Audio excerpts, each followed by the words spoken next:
Hello everyone, and welcome back to another video. In today's video, we will be practicing the movement of our Novice bots for the Roboticon challenge for 2024. In the previous video, we discussed how you could make your Novice bot move forward or how you could make it turn left or right.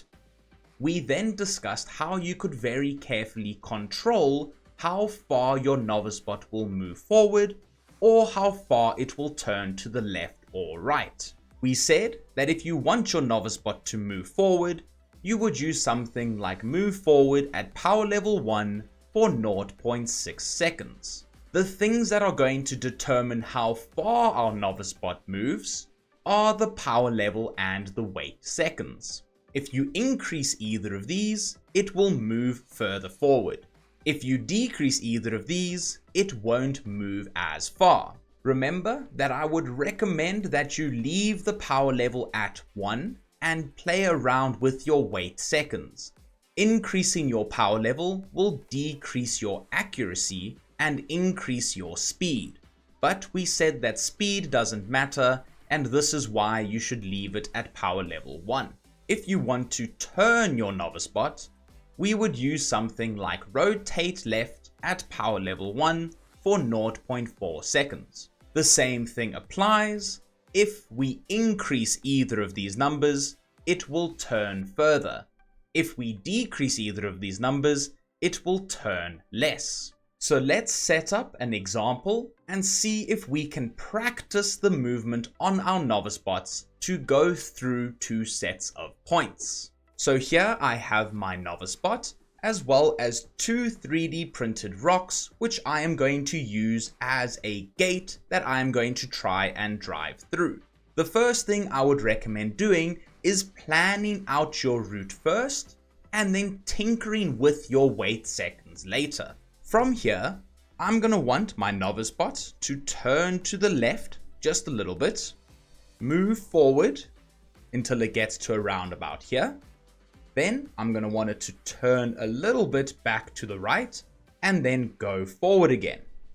If I get these ratios correct, I should be able to get through these 2 rocks without touching either of them.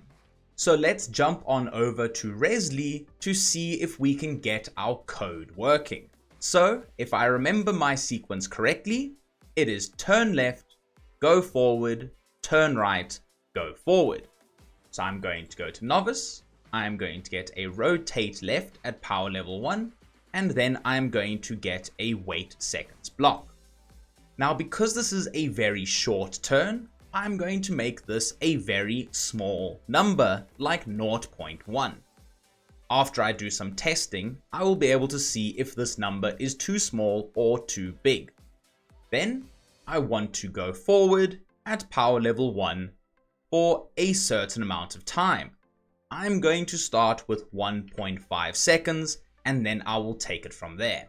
After this, we said that we want to rotate right at power level 1, and I'm going to make this 0.1 seconds as well because it is a very short turn. Then we need to move forward again. These wait seconds aren't as important because we will already be through our gate. So I'm just going to make it 1 second. Now we just need to upload our code to our Novice bots and see what happens. Now that my Novice bot is plugged in, I am simply going to select upload code, say confirm, select my USB serial, and then say connect. As I do this, As you do this, you will see that your Novice bot immediately starts to move. You'll also notice that it never stops moving. And this is because we are in a forever loop, and it's also because our code is going to immediately run. So there are a couple things we can do to get around this fact. We can start by going Novice, stop motors, and then putting a wait seconds in between stop motors and rotate left. What this is going to do is it is going to give us a little bit of time for us to place our Novice bots down before it starts moving. The longer you make this pause, the longer you will have to place your Novice bot down. So I'm just going to make it 4 seconds. Then I will recommend putting a stop program block right at the end of your program. And what this will do is it will stop your Novice bot once it has done all of these steps above it. This will ensure that our loop stops and our car doesn't move forever. Now that I've made these tweaks to my code, I am going to upload it once more. So we are going to say upload, confirm, select the same USB serial and say connect. Then I'm going to unplug my Novice bot, and now we are ready to give it a test. My Novice bot is currently turned off, but as soon as I turn it on, I have 4 seconds to place it in the bottom left hand corner, and then we will see what happens.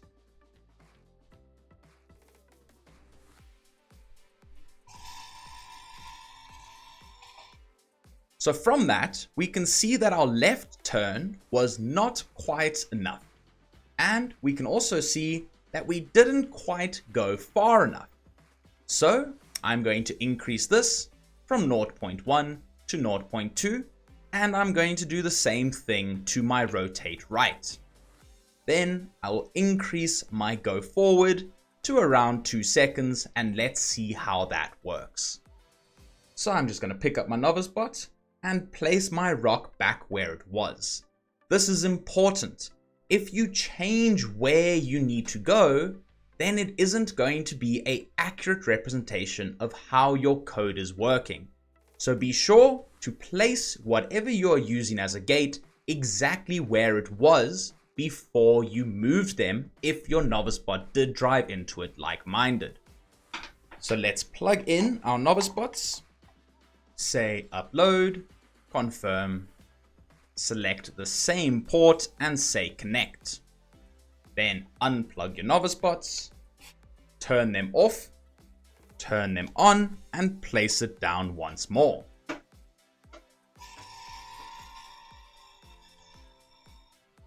So there we can see it's very close, but I did manage to get through the gates without touching either of the rocks. This is what you want to aim to do. As you can see from changing our wait seconds, we can very carefully control where our Novice bot is going to move. Once you get one gate right, try putting a second gate even further away and try going through both of them. So thank you so much for watching this video, and I hope you enjoyed it. Good luck with practicing the movements on your Novice bots. I'll see you next time for another video. Goodbye.